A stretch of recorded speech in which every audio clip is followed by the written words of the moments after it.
வணக்கம். இது தமிழ் குரலின் சிறப்பு நேர்காணல். இன்றைக்கு நம்மோடு இணைந்திருக்கிறவர் ஃபர்ஸ்ட் லைன் மீடியாவின் முதன்மை ஆசிரியர், மூத்த பத்திரிகையாளர் டாக்டர் உமாபதி கிருஷ்ணன் அவர்கள். சார் வணக்கம். சார் வணக்கம். டாக்டர் தமிழிசை ரொம்ப உற்சாகமாக பேசியிருக்கிறாங்க. நாங்கள்லாம் டெல்லி போகிறோம், எங்கள் தலைவரை தேர்ந்தெடுக்க போகிறோம், தேசிய தலைவரை. 23 பேருக்கு தமிழ்நாட்டில் ஓட்டு இருக்குது தலைவரை தேர்ந்தெடுக்க, அதனால் கிளம்புறோம். ஞாபகம் வச்சுங்க, நாங்கள் பீகார் ஜெயிச்சிட்டோம், திருவனந்தபுரம் வந்துட்டோம், அடுத்து தமிழ்நாடு தான். இல்லை, பீகார் எங்கே இருக்குது, திருவனந்தபுரம் எங்கே இருக்குது? இதுதான் அந்த அம்மா சொல்லியிருக்காங்க. பேசாதம்மா, வேணாம், பழைய மாதிரி இல்லை, நீங்கள் மரம் கலண்டு போயிருக்கு, பேசி கட்சி பேரை கெடுத்து விட்டுறாதீங்க அப்படின்ற மாதிரி சொல்லியிருக்கதா தகவல். ஏன்னா அண்ணாமலை அடித்த அடியில் சித்தம் கலங்கி போயிடுச்சுன்ற மாதிரி, புரியுதா? அந்த மாதிரி தான் இருக்காப்புல. பீகார்லேருந்து தமிழ்நாடு வந்துட்டோம், கேரளா நெருங்க போகிறோன்னா பரவாயில்ல, பீகார்லேருந்து கேரளாக்குள்ளே வந்துட்டாங்கன்னா தமிழ்நாட்டுக்கு வராமல் துரத்தி விட்டதுனால தான் கேரளாக்குள்ளே போனீங்க, புரியுதா? அந்த மாதிரி தான் வாய்க்கு வந்தது தான் பேசு பாவம். இல்லை, இப்போ தமிழிசை தலைமையில் ஒரு 12 பேர் கொண்ட குழு அகில இந்திய தலைவராக கூட தமிழிசை ஆக்கிடலாங்க, பிரச்சனை இல்லாமல் போயிடும். அப்படியே நார்த் ஈஸ்ட் பக்கம் தள்ளி விட்டிங்கன்னா அங்கங்கே போய் எதையாவது ஒன்று பேசிக்கிட்டு பேட்டியை கொடுத்துக்கிட்டு வச்சுக்கிட்டு இருக்கலாம்.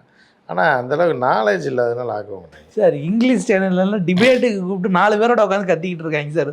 ஒரு முன்னாள் கவர்னர் அவங்க மட்டும் வந்து கவர்னர் பேர் தான் அவமானம் இதாகிடுச்சுல, ரோட்டில் கட்சி வியாபாரி மாதிரி ஆக்கி விட்டாங்க. இன்னொரு கட்சியோட செய்தி தொடர்பாக பேசுகிறாங்க, இவங்களை பாதியிலே லைனை ஹோல்டில் போட்டுட்டு அவர்கிட்ட கருத்து கேட்டுக்கிட்டு இருக்காங்க. ஆமாம், அந்த மாதிரிலாம் தான் கவர்னது தான். என்னைக்கு பிஜேபி வந்துச்சோ எல்லா பதவியும் நாசமாகி எல்லா பேரையும் கெடுத்து விட்டாங்க.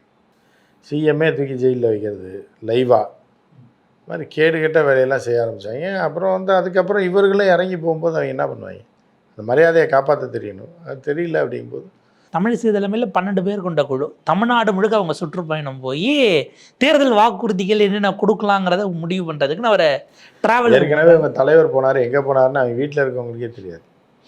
சாப்பாட்டுக்கு வந்துடுவார்னு பார்த்தா ஆளை காணான்றப்ப வெளியூர் போயிட்டாருன்னாங்க.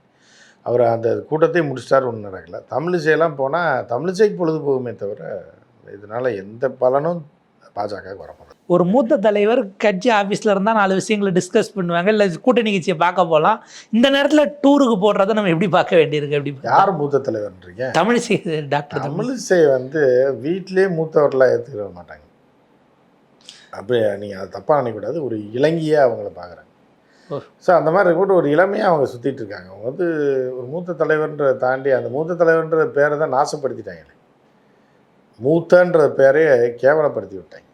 ஒரு கவர்னராக இருந்தப்போ இப்போ இங்கே டிபேட்டில் போய் உட்காந்தா எவ்வளோ அசிங்கம். இப்போ கவர்னருக்கு என்ன மரியாதை இருக்குது? அப்போ மித்த கவர்னர் என்ன பண்ணுவாங்க, ஐயோ நீ எப்படி இருந்தாலும் இங்கே வந்து தான் ஆகணும் அப்படின்னு தான் நினைப்பாங்க. ஸோ அந்த மாதிரி தான் அந்த சத்யராஜ் ஒரு படத்தில் சொல்லுவார், எப்படியா இருந்தாலும் டிவி சீரியலில் ஒரு நாள் நடிச்சு தான் ஆகணும், நீ அவங்கள பகிச்சிக்கிறாதான். இன்னைக்கு நீ பெரிய நடிகை இருக்கலாம், நாளைக்கு நீ வந்து சீரியலுக்கு வந்து தான் ஆகணுன்ற மாதிரி அப்படி ஒரு நிலைமையில தான் கவர்னர் ஆக்கி விட்டாங்க பிஜேபி வந்ததுக்கப்புறம். இப்போ தமிழிசை அதை இன்னும் தர ரேட்டுக்கு போய் அசிங்கப்படுத்தி கேவலப்படுத்தி விட்டுருச்சு. இப்போ இனி வர கவர்னரே அந்த லெவலில் தான் வைப்பாங்க. கவர்னராக மதிக்க மாட்டாங்க யாருமே.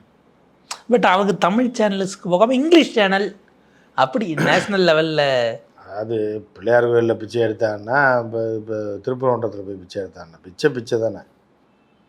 அது நான் அங்கே போய் பிச்சை எடுத்தேன்னா பெரிய பிச்சைக்காரன்றதா? எல்லாம் ஒன்று தான். பிரதமர் மோடி அவர்கள் திருப்பரங்குன்றம் வந்து சாமி கும்பிட்டுட்டு அங்கே கூட்டம் போடுறதா இருந்தது. அங்கேருந்து அதை கொண்டு வந்து இப்போ மதுராந்தகத்துக்கு இடம் மாற்றிட்டாங்க, இடமெல்லாம் பார்த்துட்டு இருக்காங்க, கூட்டம் போடுறாருன்னா அது அதிமுக ஏதோ ஒரு வகையில் டிஸ்டர்ப் பண்ணும், இல்லை தமிழ்நாட்டில் அது செட் ஆகாதுன்னு பின்வாங்கியிருக்காங்கன்னு பார்க்கணுமா, இல்லை வேறு ஏதாவது கந்தன்மலைன்ற மாதிரி ஹெச்ராஜா வச்சு அங்கே தனியாக பண்ணிக்கலான்னு ஒரு எண்ணமா? அது சின்ன பயில்களை வச்சு சின்னத்தனமாக பண்ணிக்கலாம் அப்படின்ற மாதிரி அது தனியாக பிரிச்சுட்டாங்க. ஏன்னா அது இறங்கினா அடி விழுகும் போல தோணிடுச்சு. தமிழ்நாட்டில் அந்த மாதிரி ஏமாற்ற முடியாது, வெளி ஸ்டேட் மாதிரி. இப்போ வந்து என்னென்னா வன்னிய மக்களை ஏமாத்துறதுக்கு தான் வன்னியர் பெல்ட்டில் போடுறாங்க. திரௌபதி அம்மனுக்கு விழா எடுத்தோம்னா அது எப்படி சீசனோட போயிடும், அவங்கள அந்த கதைக்கும் கரெக்டாக இருக்கும், இந்து மதத்தோடு அதை கனெக்ட் பண்ணிட்டு எல்லாம் இது பண்ணலான்னு சொல்லி இப்போ அவங்க இப்போ வன்னிய மக்களை ஆட்டையை போடுறதுக்கான திட்டம் தான் இது. மோடியை கொண்டு வந்து அங்கே இறக்குறது. என்ன தான் இது பண்ணாலும் சரி, ஒன்றும் தமிழ்நாட்டில் நீ யாரை என்ன பண்ணாலும் நடக்காது. இதில் அவங்களுக்கு ஒரே ஒரு ட்விஸ்ட் மட்டும் என்ன இருக்குன்னா, வருஷம் இந்த சித்ரா பௌர்ணமிக்கு மகாபலிபுரத்தில் போடுவாங்க.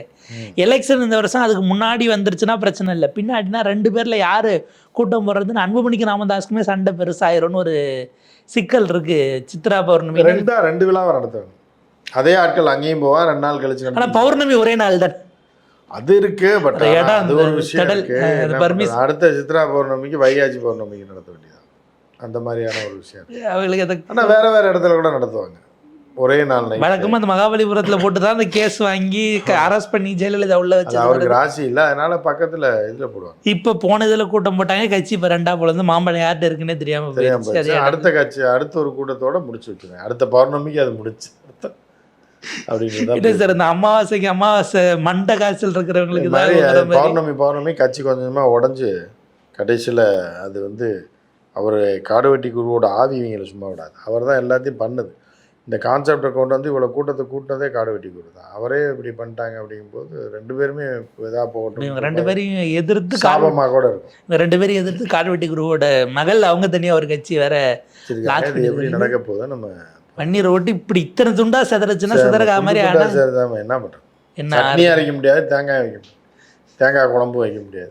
எத்தனை பேர் தான் பிரிஞ்சு போய் கட்சி அரைமூடி தேங்காயாக இருந்தால் ஏதாவது ஒன்று பண்ணலாம். சில்லாக இருந்ததுன்னா நான் கடிச்சு தான் திங்கணும். அது எதுக்கும் பயன்படாமல் போயிடும் அப்படிங்கிறது தான்.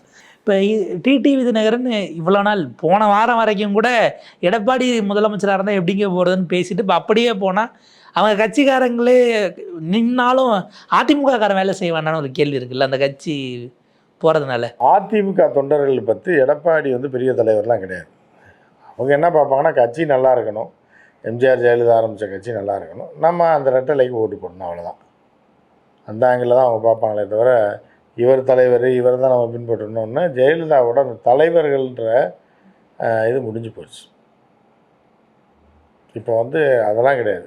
ஏற்கனவே கட்சியில் இருந்தவங்க சரி அவரும் ஜெயிக்கட்டும் இவரும் ஜெயிக்கட்டுன்ற மாதிரி தான் போவாங்க தவிர கட்சியில் பதவியில் இருக்கவங்க இந்த குரூப் வேணாம் அந்த குரூப் வேணாம் சசிகலா குரூப் வேணாம்னு நினைக்கிறேன். மற்றபடி பொதுமக்கள்லாம் அவர்கள குறிப்பாக அதிமுகவில் இருந்து யாருக்கு போடணும்னு அவங்க விருப்பப்படுறாங்களோ அதிமுக சேர்ந்த யாராக இருந்தாலும் அவங்க ஓபிஎஸ்க்கும் போடுவாங்க, அப்புறம் ஓபிஎஸ் கழட்டி விட்டா இவருக்கும் போடுவாங்க, எப்படி வேணாலும் பண்ணுவாங்க. ரெட்டையில் யார்கிட்ட இருக்கோ அவங்க பின்னாடி அப்படியே போகிறது தான் அவங்களுடைய கல்ச்சராக இருந்திருக்கு கடந்த காலத்துலேருந்து. மறுபேச்சு பேசாமல் அப்படின்னு இதில் இன்றைக்கி முக்கியமாக தமிழ்நாடே அப்படி திரும்பி பார்க்கக்கூடிய வகையில் ஒரு அவசர அரசியல் ஆலோசனை கூட்டத்தை கூட்டியிருக்கிறாங்க சசிகலா அவர்கள். 2026 தேர்தல் அதுக்கான வியூகங்கள் குறித்து ஆலோசிக்க ஒரு கூட்டம் போட்டிருக்காங்க.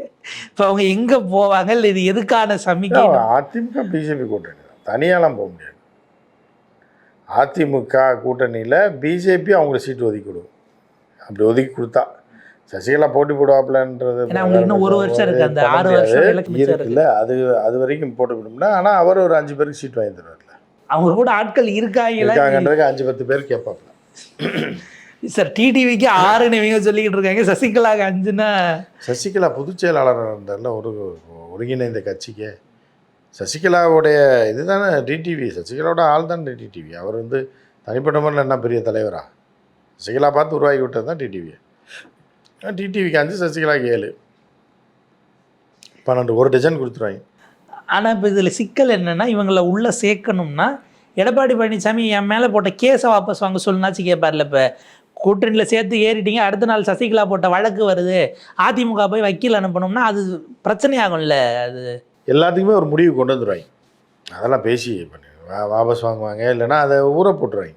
எந்த வழக்கையுமே வந்து எந்த கட்சியும் வாபஸே வாங்காது அரசு. ஏன்னா என்றைக்காக இருந்தாலும் நீங்கள் அந்த பக்கம் போவாங்க, தூக்கி உள்ளே வைக்கலான்னு தான். நீங்கள் மகாராஷ்டிரா எடுத்துட்டிங்கன்னா கூட நீங்கள் வந்து காங்கிரஸ்லேருந்து உடஞ்சி தேசியவாத காங்கிரஸையும் உடைச்சிட்டு வந்த அஜித் பவார் வந்து பார்த்திங்கன்னா சரத்பவாருடைய ரிலேஷனாக இருந்தாலும் இப்போதைக்கு கேஸை வந்து க்ளோஸ் பண்ண மாட்டாங்க, தூசி தட்டி எடுக்காமல் இருப்பாங்களே தவிர அது அப்படி தான் இருக்கும். அது நிறுத்தி போயிடும். ஏன்னா நாளைக்கே வந்து நீங்கள் வேற எங்கிட்ட போகலாம், அப்போ தூக்கி உள்ளே போட வேண்டியது இருக்கும், அப்புறம் புது கேஸ் போட முடியாது. பழைய கேஸ்னால் தான் வச்சு செய்ய முடியும் அப்படின்ட்டுருக்காங்க. அந்த கேஸ் எல்லாம் வந்து அவசியம் மாட்டாங்க, இருந்தாலும் நடவடிக்கை எடுக்க மாட்டாங்க, குறைவாக இருக்கும். நேரம் பொறுத்தது அந்த காடை எப்போ எடுக்கணும் இறக்கிறது அப்படிங்கிறது அவர்கள் எப்போ அரசியலுக்கு தேவையோ அப்போ முடிவு பண்ணுவாங்க. இப்போ இது நாட்டில் அதிமுக கடுமையாக விமர்சிக்க ஆரம்பிச்சிருக்கு. கேபி முனுசாமி பேசுகிறாப்புல இப்போ உள்ள நடிகர்கள்லாம் சினிமாவில் மது குடிக்கிறாங்க, 4 பெண்களோட நடனம் ஆடுறாங்க, 100 பேர் அடிக்கிற மாதிரி சீனை போட்டுட்டு அரசியலுக்கு வரன்னு வராங்க, அவங்களாலாம் இங்கே ஒன்றும் செய்ய முடியாது அப்படின்னு பேசியிருக்காப்புல. இவர் எம்ஜிஆரை சொல்கிறாரா யார் சொல்கிறாருன்னு தெரில. எம்ஜிஆர் மது குடிக்க மாட்டார், சேர முடிய மாட்டார். ஆனால் 4 பெண்கள் இல்லை 40 பெண்களோட கூட டான்ஸு பாட்டு எல்லாமே இருக்குது. ஸோ யாரும் சொல்கிறாருன்னு தெரியல. 100 பேர் அடிக்கிறது அவர் 10 பேர் வரைக்கும். எம்ஜிஆர் வந்து கத்தி சண்டை போடுவார், 10 பேர் கூட அடிப்பார் அவர். அதை தான் சொல்கிறாரு நினைக்கிறேன் எம்பிஆர் ஆட்கள். ஆனால் இப்போ இது விஜய்னு பேரை சொல்லாமல் இவங்கெல்லாம் ஒரு ஆளே இல்லைன்னு ஒரு அதிமுக தரப்பில் சொல்கிறாங்கன்னு அது எடுக்க வேண்டியிருக்கு. ஆமாம், நம்மளோட வரல அப்படிங்கிறப்ப அவரோட வந்தால் போண்டாமணி கூட சூப்பர் ஸ்டார்னு வாங்கி, சப்போஸ் வரல அப்படின்னா விஜயை கூட தூத்து தள்ளி விட்ருவாங்க. ஒன்றும் நடிக்க தெரியாது அப்படிங்கிற லெவலுக்கு கொண்டு போய் அந்த விமர்சனத்துக்கும் போக வாய்ப்பு இருக்குது. பார்ப்போம் சார். இந்த 2026 தேர்தலுக்கான வேலைகள் போயிட்டுருக்கு. விஜய் வாயை திறக்கிறாராங்கிறது நமக்கு தெரியல. இன்னையோட ஒரு மாதம் நேத்தோடங்கிற மாதிரி அவர் அரசியல் பேசியேங்கிற ஒரு சூழல் உருவாயிருக்கு. ஆனால் 3 மாதத்தில் முதலமைச்சராக ஒரு மாதமாக நான் அரசியல் பேச மாட்டேன்னு ஒருத்தர் வராரு. இன்னொரு பக்கம் வாக்குறுதிகளை இறக்கிட்டு எடப்பாடியார் வேகமாக போயிட்டுருக்காரு. திமுக அவங்க வேறு ட்ராக்கில் போகிறாங்க. இது எப்படி போகுதுங்கிறத பொறுத்து இருந்து பார்ப்போம். உங்கள் நேரத்துக்கு கருத்தில் நன்றி.